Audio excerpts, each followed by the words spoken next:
Pemerintah memastikan ada 8 pasien baru yang positif terjangkit COVID-19 atau corona di Indonesia. Total pasien positif corona menjadi 27 orang.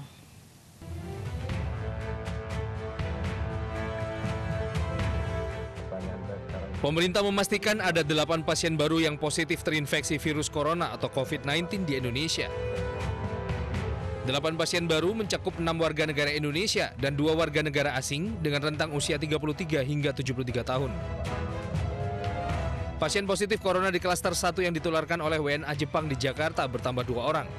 Pasien-pasien ini diduga tertular corona dari kontak dengan pasien positif corona subklaster Jakarta, sehingga total pasien di klaster 1 menjadi 11 orang.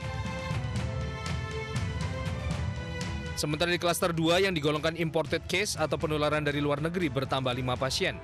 Pasien baru ini terindikasi positif corona usai perjalanan pulang dari luar negeri. Total pasien di klaster 2 menjadi 13 pasien. Pemerintah menemukan 1 pasien baru yang tidak termasuk klaster manapun. Pasien kasus 27 diduga terinfeksi corona dari transmisi lokal atau penularan di dalam negeri. Hingga kini pemerintah masih mendalami sumber penularan pasien ini. Pertama, tracing menjadi penting karena kebanyakan masuk itu karena kebanyakan ini menular dekat. Kemudian yang kedua, melalui pengawasan pintu masuk ini menjadi penting adalah health alert card karena banyak sekali yang masuk dalam keadaan gejala yang minimal, simptom yang minimal.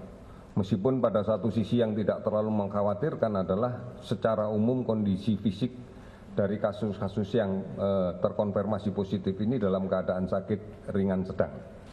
Kecuali beberapa yang memang memiliki komorbid penyakit yang mendasari, ini menjadi kondisinya menjadi berat. Sementara saat ini ada 2 pasien yang hasil tesnya negatif corona.